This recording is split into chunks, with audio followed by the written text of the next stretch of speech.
ಶ್ರೀ ಹರಿವಾಯುಗುರುಭ್ಯೋ ನಮಃ. ಓಂ ವಂದೇ ವಿಷ್ಣುಂ ನಮಾಮಿ ಶ್ರಿಯಮಥ ಚ ಭುವಂ ಬ್ರಹ್ಮವಾಯೂ ಚ ವಂದೇ ಗಾಯತ್ರೀಂ ಭಾರತೀಂ ತಾಮಪಿ ಗರುಡಮನಂತಂ ಭಜೆ ರುದ್ರದೇವಂ ದೇವೀಂ ವಂದೇ ಸುಪರ್ಣೀಮಹಿಪತಿದಯಿತಾಂ ವಾರುಣೀಮಪ್ಯುಮಾಂ ತಾಂ ಇಂದ್ರಾದೀನ್ ಕಾಮಮುಖ್ಯಾನಪಿ ಸಕಲಸುರಾನ್ ತದ್ಗುರೂನ್ ಮದ್ಗುರೂಂಶ್ಚ ಅಭ್ರಮಂ ಭಂಗರಹಿತಂ ಅಜಡಂ ವಿಮಲಂ ಸದಾ ಆನಂದತೀರ್ಥಮತುಲಂ ಭಜೆ ತಾಪತ್ರಯಾಪಹಂ. ಜಲಜ್ಯೇಷ್ಠನಿಭಾಕಾರಂ ಜಗದೀಶಪದಾಶ್ರಯಂ ಜಗತೀತಲವಿಖ್ಯಾತಂ ಜಗನ್ನಾಥಗುರುಂ ಭಜೆ. ಪೃಥ್ವೀಮಂಡಲಮಧ್ಯಸ್ಥಾಃ ಪೂರ್ಣಬೋಧಮತಾನುಗಾಃ ವೈಷ್ಣವಾಃ ವಿಷ್ಣುಹೃದಯಾಃ ತಾನ್ ನಮಸ್ಯೆ ಗುರೂನ್ ಮಮ.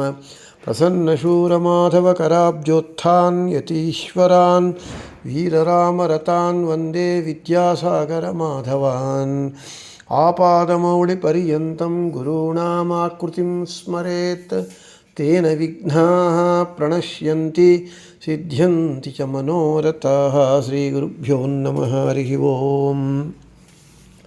ಹರಿಕಥಾಮೃತಸಾರ ಗುರುಗಳ ಕರುಣದಿಂದ ಆಪನಿತು ಪೇಳುವೆ ಪರಮ ಭಗವದ್ಭಕ್ತರಿದನಾದರದಿ ಕೇಳುವುದು.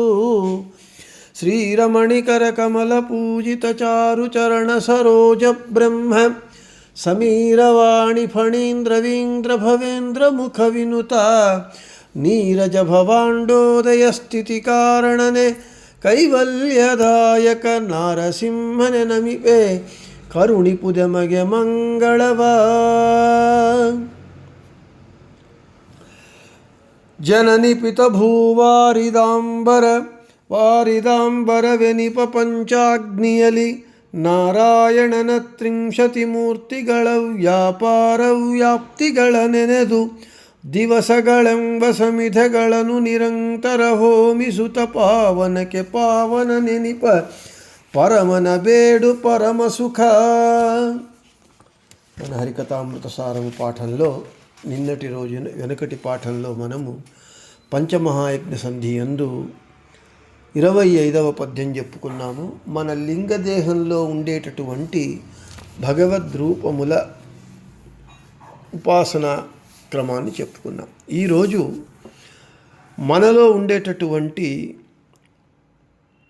మనస్తత్వము, అహంకారతత్వము, మహత్తత్వము మరియు అవ్యక్త తత్వగత భగవద్రూపముల గురించి జగన్నాథదాసుల వారు చెబుతున్నారు. మనదొಳಹಂಕಾರದಲ್ಲಿ ಚಿಂತನೆಯ ಮಾಳ್ಪುದು ಅಂತರಾತ್ಮನ ಘನಸು ತತ್ವದಿ ಪರಮನವ್ಯಕ್ತದಲ್ಲಿ ಜ್ಞಾನಾತ್ಮ ಇನಿತು ಪಂಚಾಶದ್ವರ್ಣವೇದ್ಯನ ಅಜಾದೈವತ್ತು ಮೂರ್ತಿಗಳನ್ನು ಸದಾ ಸರ್ವತ್ರ ದೇಹಗಳಲ್ಲಿ ಪೂಜಿಪುದು. ಪದಚ್ಛೇದము. మనదొಳಹಂಕಾರದಲ್ಲಿ ಮನದ ಒಳ ಅಹಂಕಾರದಲ್ಲಿ మనదొಳಹಂಕಾರದಲ್ಲಿ ಚಿಂತನೆಯ ಮಾಳ್ಪುದು ಅಂತರಾತ್ಮನ ಘನ ಸುತತ್ವದಿ ಪರಮನ ಅವ್ಯಕ್ತದಲ್ಲಿ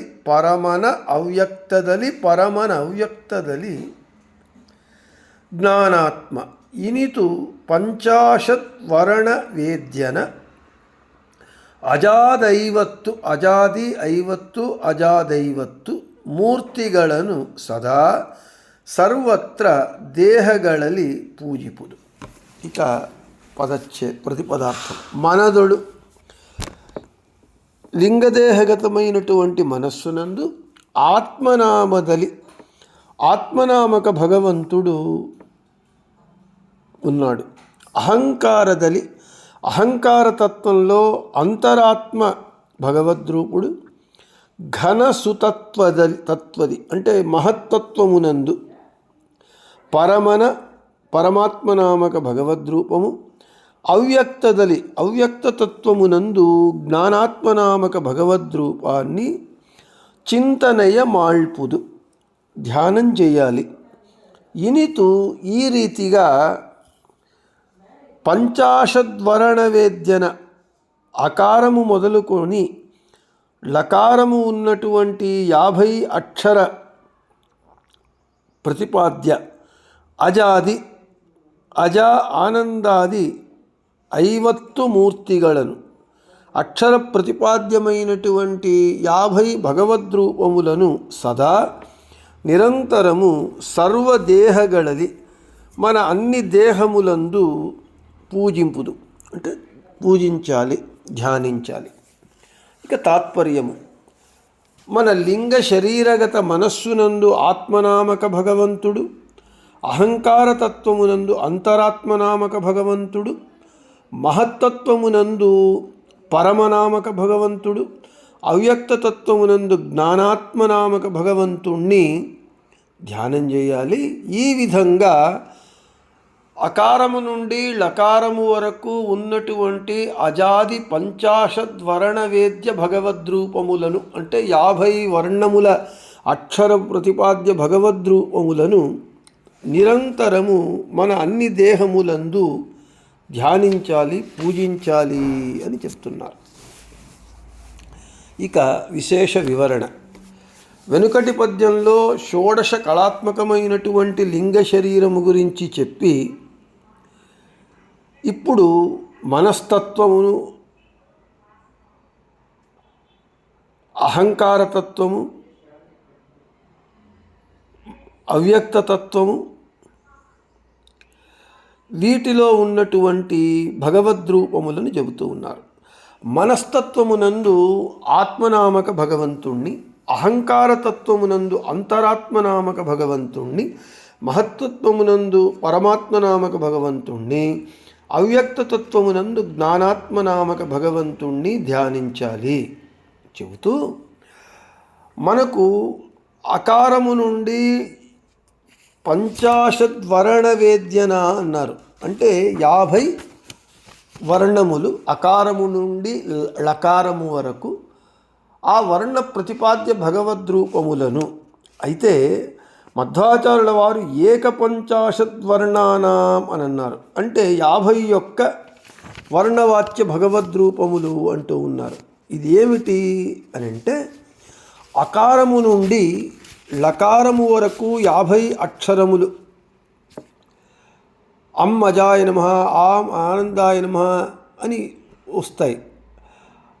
అయితే ఇక్కడ మనకు జగన్నాథదాసుల వారు ఎందుకు ఇలా చెప్పారు అని అంటే అకారము నుండి లకారము వరకు ఉన్నటువంటి 50 వర్ణ ప్రతిపాద్య భగవద్రూపముల భగవద్ నామములు క్షం లక్ష్మీ నరసింహాయ నమః అని క్షకారము లక్ష్మీ నరసింహ భగవంతుణ్ణి ప్రతిపాదిస్తుంది. అంటే ఈ అకారము నుండి లకారము వరకు ఉన్నటువంటి 50 వర్ణ ప్రతిపాద్య నామములు క్షకార ప్రతిపాద్య నరసింహనామక భగవంతుని యొక్క గుణములను చెబుతున్నవి అని మనం అర్థం చేసుకుంటే అది సరిగా ఉంటుంది, కరెక్ట్గా అర్థమవుతుంది అని చెబుతూ మనకు ఈ పంచాశద్వర్ణ ప్రతిపాద్య లేదా ఏక పంచాశద్వర్ణ 50 వర్ణముల ప్రతిపాద్య భగవద్రూపములు క్షకారముతో చేరుకొని 51 వర్ణ ప్రతిపాద్య భగవద్రూపములు. ఇది మాతృకాన్యాసంలో మనకు ఈ 50 వర్ణ ప్రతిపాద్య భగవద్రూపములు ఏవి అని మనకు తెలుస్తాయి. ఆ అజ, ఆ ఆనంద, ఈ ఇంద్ర, ఈ ఈశ, ఉ ఉగ్ర, ఊ ఊర్జ, రు ఋతంభర, రు రూఘ, రు ఋషనామక భగవంతుడు, రు ఋషనామక భగవంతుడు, ఏ ఏకాత్మ, ఐ ఐర, ఓ ఓజోభృత్, ఔ ఔరస, అం అంతనామక, అహ అర్ధగర్భ, క కపిలనామక. ఇంతవరకు ఆ నుండి అహ వరకు స్వరాక్షరములైతే కా నుండి లకారము వరకు వ్యంజనాక్షరములు చెబుతున్నారు. క కపిలనామక భగవంతుడు, ఖ ఖపతి గా గరుడ, ఘ ఘర్మ, న్య న్యసార, చ చార్వాంగ, ఛ ఛందోగమ్య, జ జనార్దన, ఝ ఝాటితారి, న్య న్యమ నామక భగవంతుడు, ట టంకి, ఠ ఠలక, డ డరక, ఢ ఢరి, ణ నాత్మ, త తకార తార, థ థబనామక భగవంతుడు, ద దండి, ధ ధన్వి, న నమ్య, ప పరనామక భగవంతుడు, ఫ ఫలి, బ బలి, భ భగనామక భగవంతుడు, మ మననామక భగవంతుడు, య యజ్ఞనామక భగవంతుడు, రా రామ, ల లక్ష్మీపతి, వా వరనామక భగవంతుడు, ష శాంత సంవిత్ నామక భగవంతుడు, ష షడ్గుణాత్మ, ష శంకర శకారము, ష విష్ణులో ఉండేటటువంటి శకారము, ష షడ్గుణాత్ముడు, షడ్గుణైశ్వర్య సంపన్నుడు అని, స సారాత్మనామక భగవంతుడు, హ హంసనామక భగవంతుడు, లాళుక నామక భగవంతుడు. ఈ 50 వర్ణ ప్రతిపాద్య భగవద్రూపములను నామములు క్షకార ప్రతిపాద్యుడైనటువంటి లక్ష్మీ నరసింహస్వామి యొక్క మహిమలను తెలియజేస్తున్నాయి అని మనకు అర్థం చేసుకోవాలి. మొత్తానికి ఈ పద్యంలో మనకు జగన్నాథదాసుల వారు ఏం చెబుతున్నారు అని అంటే,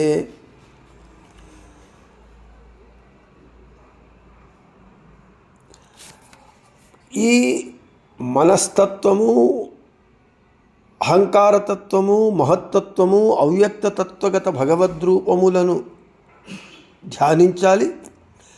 ఇక మళ్ళీ ఇంకొక వ్యాఖ్యానకారుల వారు ఏం చెబుతున్నారు అని అంటే, ఏకపంచాశద్వర్ణములు అంటే 51 వర్ణములు కదా, 50 వర్ణములు అని ఎందుకు జగన్నాథదాసుల వారు చెప్పారు అంటే, ఇంతకుముందు నేను చెప్పిన విధంగానే ఇప్పుడు ఈ అకారము నుండి లకారము వరకు ఉన్నటువంటి 50 అక్షరములు క్షకారమునందే సమావేశమగుట చేత, అంటే దానిలోనే క్షకారంలోనే ఇవన్నీ కలవటం చేత జగన్నాథదాసుల వారు పంచాశద్వర్ణవేద్యులు అని అన్నారు అని చెబుతూ ఉన్నారు.